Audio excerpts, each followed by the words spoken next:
Hola a todos, soy Juan y voy a mostrar los ambientes de la universidad privada del barrio. ¿Qué te pasa? ¿Qué pasa? ¿Cómo te vas? Fíjate tú, no estoy bajando, ocupado. Compañero, aguanta, ¿qué ha pasado? ¿Por qué estás peleando? Es que no se fija. No, tranquilo. Tranquilo. ¿Qué está pasando? ¿Por qué están No peleando? se fija. No se fija. Tranquilos. ¿Por qué están peleando? ¿Qué pasa? No, bro, yo estoy estresado, tengo que hacer un informe, tengo que hacer una introducción, justificación, todo por esa materia de metodología de la investigación. Creo que oí sobre metodología de la investigación. ¿Y tú quién eres? Yo soy Milagros y en esta oportunidad les voy a ayudar sobre metodología de investigación. Ahora que nos encontramos en un lugar más tranquilo, para poder adentrarnos un poco más en este mundo de la investigación, primero necesitamos saber qué es metodología de la investigación.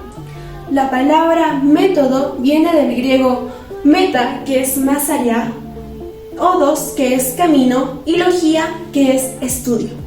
Es decir, que es el camino que nos va a llevar al estudio. Pero, ¿al estudio de qué? Al estudio de la investigación. Y nos va a ser útil la metodología de la investigación, nos va a servir en algún punto de nuestra carrera. Mayormente cuando las personas escuchan lo que es la palabra metodología de la investigación, les suena algo somnífera o pueden decir que les va a causar esta materia algo de sueño.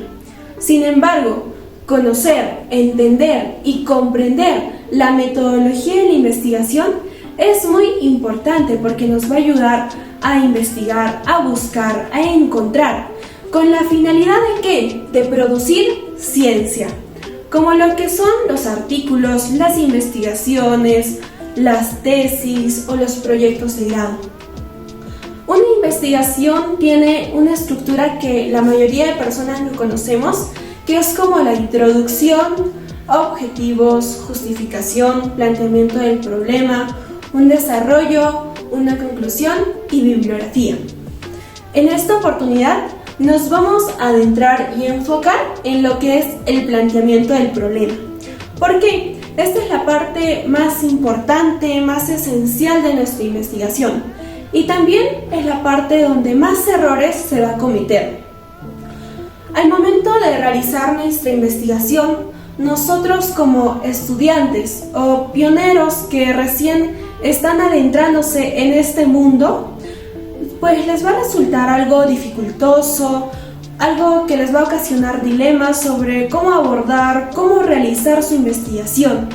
Y algunos errores que se cometen o que algunos docentes lo conocen como horrores al momento de realizar nuestro planteamiento del problema, son que al momento de redactar pues vamos a usar términos muy generales y no son específicos. Es decir, que no va a haber precisión, ya que nuestros conceptos van a ser muy vagos. También que nuestros objetivos o preguntas que vamos a realizar se van a enfocar en una sola etapa de nuestra investigación y no en toda en general. O puede ser que estas preguntas o objetivos estén dirigidas a diversos estudios y no se enfoque en un solo estudio en el cual nos queremos adentrar.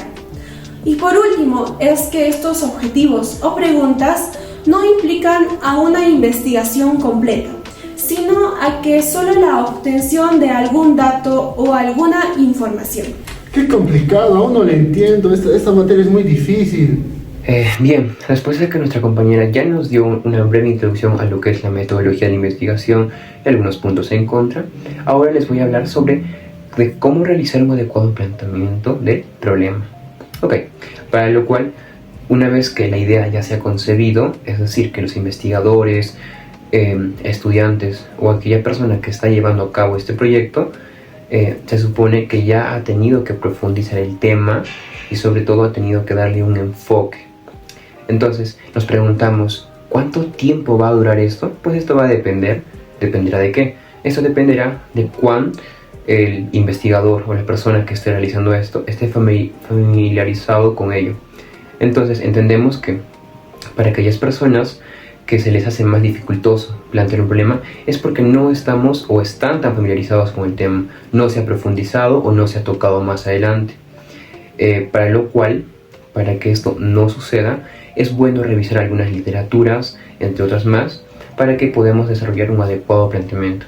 Sin embargo, hay criterios que vamos a cumplir para realizar correctamente este planteamiento, los cuales van a ir, o son 5, los cuales vamos a nombrar a continuación, que van a ser el objetivo de la investigación, pregunta de investigación, justificación, viabilidad y la evaluación de las deficiencias que va a tener este proyecto. ¿Ya? Entonces, a continuación vamos a detallar cada una y vamos a informar de qué consiste y en qué trata. Pues acompáñenme. Después de lo mencionado, después de hablar sobre estos 5 elementos esenciales para el planteamiento del problema, vamos a comenzar con el objetivo de la investigación. Tenemos que establecer qué se pretende con la investigación, es decir, cuáles son sus objetivos. Con una investigación se busca ante todo contribuir a resolver un problema en especial, de tal forma que se menciona cuál es el problema y de qué manera se piensa que el estudio ayudará a resolverlo. Sin embargo, hay otras investigaciones que tienen como objetivo probar una teoría o aportar evidencias.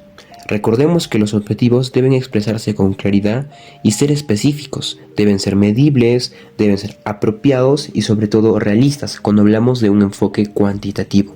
En el paso número 2, que va a ser preguntas de investigación, aquí vamos a tener que va a ser muy conveniente plantear por medio de una o varias preguntas el problema que se va a estudiar. ¿Pero para qué? Este tipo de preguntas que vamos a formular nos va a dar la ventaja de presentar de manera directa, lo cual va a minimizar la distorsión. Para formular estas preguntas se puede plantear con términos de qué, por qué y cómo. Pero no siempre la pregunta o las preguntas se comunica el problema en su totalidad. A veces se formula solamente el propósito del estudio, aunque las preguntas deben resumir lo que habrá de ser la investigación. Las preguntas generales tienen que aclararse y delimitarse para esbozar el campo del problema y sugerir actividades pertinentes para la investigación. Un ejemplo que vamos a tocar aquí será el siguiente. ¿Cómo se relacionan los medios de comunicación colectivo con el voto?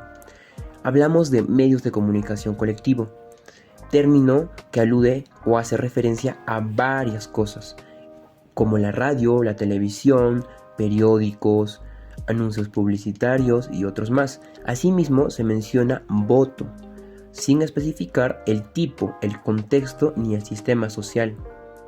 Tampoco se sabe si es una votación política de nivel nacional o local.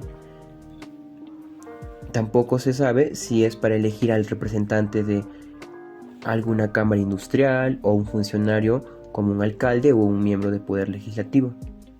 Entonces, hablamos de una pregunta en general. Recordemos que tenemos que aclarar y delimitar, es decir, formularemos una pregunta más específica. Entonces, después de haber tocado esto, cuanto más precisas son las preguntas, más fácilmente se responden, y esto deben tomarlo en cuenta sobre todo los estudiantes o aquellas personas que van a iniciar en la investigación. En el paso número 3 vamos a tocar el paso de justificación de la investigación. Para justificar el estudio debe llevarse a cabo mediante la exposición de razones, es decir, el para qué del estudio y el por qué debe efectuarse. Debemos argumentar y dar a conocer las razones de su utilidad. En este campo vamos a mencionar criterios para llevar adecuadamente esta justificación, como lo son la conveniencia, la relevancia social, implicaciones prácticas, valor teórico y la utilidad metodológica. Entonces, recordemos que para esta justificación debe ayudar a resolver un problema social, a formular una teoría o generar nuevas inquietudes de investigación. Sin embargo, para algunos va a ser considerado relevante lo que se va a investigar, pero puede no serlo para otras personas. Esto va a diferir según la opinión. Hablemos del primer criterio, que sería conveniencia. ¿Para qué sirve? Esa va a ser la pregunta a la cual debemos responder generalmente. Cuando hablemos de relevancia social, hablaremos de cuál es su trascendencia, quiénes se benefician y de qué modo. y qué alcance o proyección social tendrá este tema a investigar. Cuando se menciona implicaciones prácticas, aludimos a la pregunta: ¿ayudará a resolver algún problema real? Sin embargo, también tenemos el valor teórico, en el cual vamos a poder generar resultados a principios más amplios. La información que se obtenga puede servir para revisar, desarrollar o apoyar una teoría. Una pregunta muy interesante es: ¿qué se espera saber con los resultados que no se sabía antes? Y por último llegamos al criterio de utilidad metodológica, la cual debe contribuir a la definición de un concepto, variable o relación entre variables. También optamos por otra pregunta como la que sería: ¿sugiere cómo estudiar más adecuadamente una población? Desde luego, es muy difícil que una investigación pueda responder positivamente a todas estas preguntas.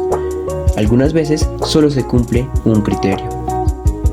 Recordemos que además de los elementos anteriores, es necesario considerar otro aspecto importante del planteamiento del problema, lo que nos lleva al paso número 4, que sería la viabilidad o factibilidad del estudio. Para esto vamos a tener en cuenta algunos factores, como lo son la disponibilidad del tiempo, recursos financieros, humanos y materiales que van a determinar en última instancia los alcances de la investigación. Asimismo, resulta indispensable que tengamos acceso al lugar o el contexto donde vamos a realizar el estudio. Es decir, tenemos que preguntarnos si es posible llevar a cabo esta investigación y cuánto tiempo tomará efectuarla. Y por último llegamos al paso número 5, que es evaluación de las deficiencias en el conocimiento del problema. Para esta vamos a responder algunas preguntas que van a ayudar a evaluar las deficiencias que se va a tener, como lo son: ¿qué más necesitamos saber del problema? ¿Qué falta de estudiar o abordar? ¿Qué cosas no se ha considerado o qué cosa se ha olvidado? Ahora bien, en el libro de Sampieri de Metodología de la Investigación nos menciona que este aspecto del planteamiento del problema solo se puede incluir si el investigador ha trabajado o se encuentra vinculado con el tema de estudio, y si sus conocimientos le confieren una perspectiva clara del problema que se va a indagar. De no ser así, la evaluación de las deficiencias en el conocimiento del problema se tendrá que llevar a cabo después de haber hecho una revisión más completa de la literatura. Después de esta explicación, ¿ves que no es tan difícil realizar un planteamiento del problema? Sí, gracias a la explicación de ustedes dos puedo comprender que la materia no es muy complicada. Después de todo esto, es claro que podré realizar una mejor investigación. Sin duda alguna, aclararon todas mis dudas. Muchas gracias.